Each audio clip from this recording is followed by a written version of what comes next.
meus queridos, tudo bom com vocês? O caso de hoje é sobre o vampiro de Sacramento. Richard Chase nasceu no dia 23 de maio de 1950 e é o filho mais velho de um casal que tinha sérios problemas conjugais. A união não era o mais forte dos seus pais. O maior problema da família era o seu pai, um homem que era extremamente autoritário e violento. Nada que Richard fazia agradava ao seu pai.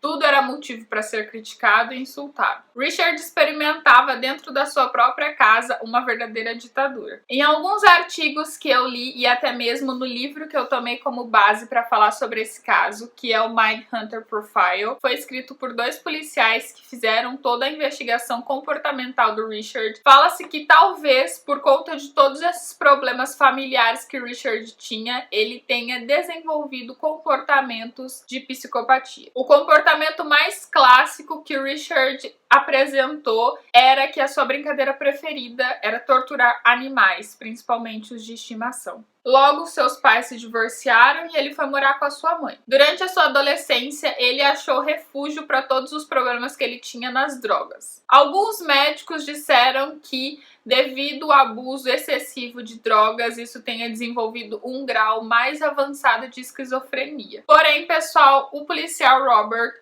ele diz que por mais que as substâncias intoxicantes estejam presentes em muitos dos casos, elas não são o elemento disparador para os homicidas em série. Ou seja, pessoal, embora as drogas pudessem contribuir para o agravamento da doença mental severa do Richard, elas não foram um elemento relevante para os homicídios. Nesses casos, as verdadeiras causas são muito mais complexas e profundas. O Richard, ele era de uma inteligência mediana, ele tinha o QI por volta de 95, era um estudante comum ali nos meados de 1960. Durante a adolescência ele chegou a namorar, mas os relacionamentos sempre acabavam quando ele tentava ter relações sexuais e não conseguia ter ereção. Em dado momento, ele não tinha amigos e nem tinha nenhum tipo de intimidade com qualquer outra pessoa que não fosse sua família. Apesar da deterioração mental, o Richard conseguiu se formar no ensino médio e também conseguiu se manter durante um bom tempo em um emprego em 1969. Foi o único emprego que ele conseguiu ficar mais do que 1 ou 2 dias. Ele chegou a frequentar uma instituição de ensino superior, mas ele não aguentou a rotina de estudos e também, segundo relatos, ele não conseguiu acompanhar a rotina social. O caso que chamou a atenção em Sacramento foi o caso da Terry, que tinha 22 anos e estava grávida de 3 meses. Ela foi encontrada pelo seu marido, David, de 24 anos, no quarto da casa do casal, onde ela estava com um corte bem profundo no abdômen. David sai correndo de dentro da casa aos gritos e vai bater na porta de um vizinho, e esse vizinho acaba chamando a polícia. A cena do crime deixou David tão em choque que ele não conseguiu falar com as autoridades policiais. O primeiro policial a chegar na cena do crime foi um vice-xerife, e ele disse que a cena do crime deixou ele também tão em choque que ele teve pesadelos durante meses com o que tinha acontecido ali. Como o crime cometido ali naquela residência tinha sido extremamente brutal, uma verdadeira carnificina, os policiais já sabiam que aquele seria o primeiro de uma série de assassinatos. É dito no livro que esse caso seria uma grande oportunidade para a aplicação da técnica de elaboração de perfis psicológicos dos criminosos para que pudessem prendê-los. Porque na maioria das vezes, quando uma investigação ia para a unidade de ciências comportamentais do FBI, as pistas já tinham esfriado. E dessa vez, as pistas estavam quentíssimas. E a partir disso, foi elaborado um perfil do homem que estava cometendo assassinatos em série. Porque depois do assassinato da Terry aconteceram outros assassinatos também e eles acreditavam que era a mesma pessoa. O perfil traçado foi de um homem branco entre 25 e 27 anos, magro, aparência pouco chamativa. Evidências do crime serão encontradas na sua residência, que deve ser suja e mal arrumada.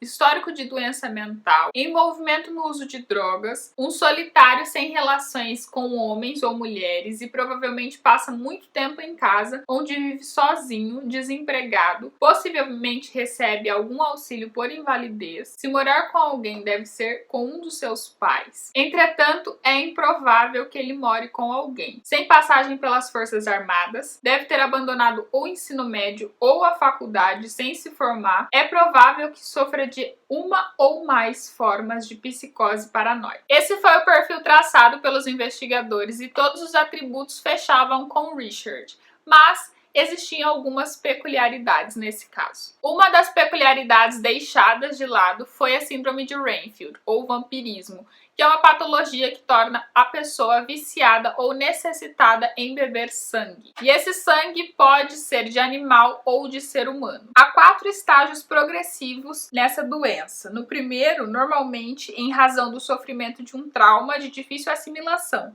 a criança associa o sangue a algo positivo, ou em algumas ocasiões até de extremo prazer. No segundo, o sujeito passa a beber o próprio sangue. Em determinadas circunstâncias, a vontade é tanta que o sujeito se mutila para satisfazer a sua compulsão. No terceiro, escolhe-se um objeto exterior, que no caso restringe-se a animais. E num grau mais avançado, mas também mais raro, a pessoa literalmente transforma-se em um vampiro, ou seja, passa a beber sangue humano. Geralmente o vampiro furta sangue de hospitais e de laboratórios. E no caso do Richard, ele tinha essa patologia num nível extremo e ele não furtava sangue de hospitais ou laboratórios e sim tirava a vida. Bom, pessoal, eu falei pra vocês que outros crimes aconteceram e um crime que veio posterior ao que tinha acontecido com a Terry foi em uma casa durante o período do meio-dia ali, que ficava a 1,5 km de distância da casa da Terry, e uma família foi encontrada morta de maneira muito macabra. Todos tinham sido mortos por disparos de arma de fogo, mas o corpo feminino encontrado dentre os 3 corpos ali no local do crime tinha marcas de facadas muito similares ao que tinha acontecido com a Terry.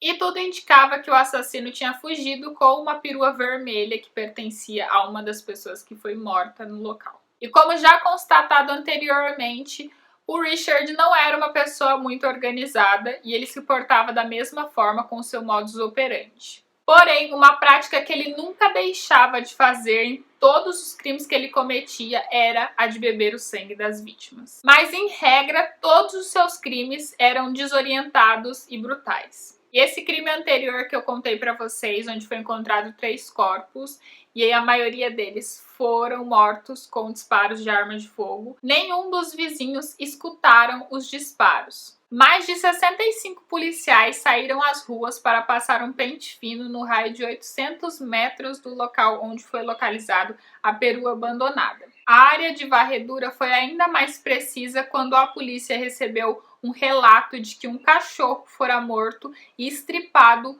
no clube de campo próximo ao local onde o carro fora deixado. Mas a pista mais promissora veio de uma mulher de 20 e tantos anos que encontrara um jovem que conhecia dos tempos de colégio num shopping center, próximo ao local do primeiro assassinato, 1 ou 2 horas antes do ataque a Terry. A mulher ficara chocada com a aparência do antigo colega, desarrumado, cadavericamente magro, a roupa suja de sangue, uma mancha amarela em torno da boca e olhos fundos. E quando ele tentou puxar conversa e abrir a porta de seu carro, ela fugiu às pressas. Essa testemunha revelou à polícia que o nome dele era Richard Chase. Mais tarde foi relatado que um dos elementos fundamentais e responsáveis pela prisão do Richard foi o perfil psicológico traçado, o que foi muito importante para a unidade de ciências comportamentais para terem mais informações de como avaliar cenas de crimes e identificar características deixadas para trás pelos criminosos. Ou seja, esse caso ajudou muito a aprimorar a arte de elaboração de perfis psicológicos dos criminosos. E quase de imediato após ser preso, Richard foi relacionado a um outro homicídio que havia acontecido em dezembro do ano anterior e que não tinha sido resolvido. Quando Richard foi relacionado a esse homicídio que ocorreu não muito tempo antes dos 2 crimes que ele cometeu, foi descoberto que Terry não foi a primeira vítima e sim a segunda. Em 1979, Richard Chase foi conduzido a julgamento por 6 homicídios, sendo um deles o do bebê Ferreira, que havia sido decapitado e encontrado no interior de uma igreja. A acusação buscou demonstrar que Richard Chase não matava compulsivamente, mas de forma premeditada. Disse aos jurados que o réu comprava utensílios como luvas de borracha antes de encontrar as vítimas, com a clara intenção de matar. Para o promotor, Chase era um sádico sexual, um monstro que sabia exatamente o que estava fazendo, motivo pelo qual merecia ser condenado à pena de morte pelos assassinatos. Mas, com a maioria das provas a seu desfavor, especialmente os depoimentos dos psiquiatras, para os quais inexistiam evidências de que o réu matava compulsivamente, a defesa convocou Richard para ser interrogado em juízo. Magro e com um olhar vazio, o vampiro de Sacramento apresentava um aspecto horrível.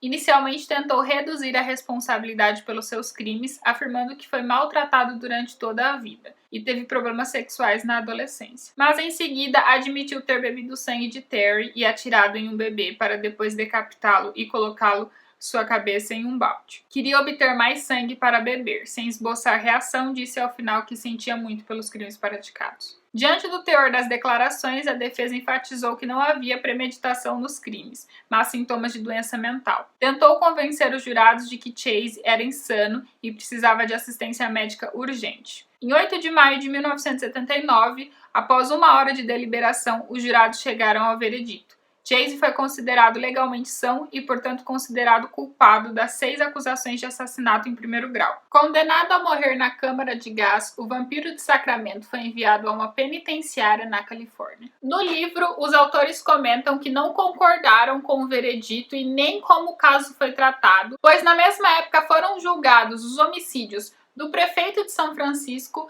e também do vereador, no qual o acusado Dan White alegou insanidade por motivos como se alimentar de maneira não saudável. A sua argumentação foi aceita e ele foi mandado para o manicômio judiciário. Já Richard Chase, que era uma pessoa, sem dúvida nenhuma, com doença mental e que deveria passar o resto de sua vida em uma instituição psiquiátrica, foi condenado à morte na cadeira elétrica. Já preso, Richard disse para os autores do livro que ele ouvia vozes que o mandavam tirar vidas e saía pelas ruas forçando as portas das casas. Se estivesse fechada a chave, ele não entrava, mas se estivessem destrancadas, ele abria. O autor perguntou por que não podia apenas arrombar a porta se quisesse entrar, e ele respondeu: se a porta estivesse trancada, significava que você não é bem-vindo.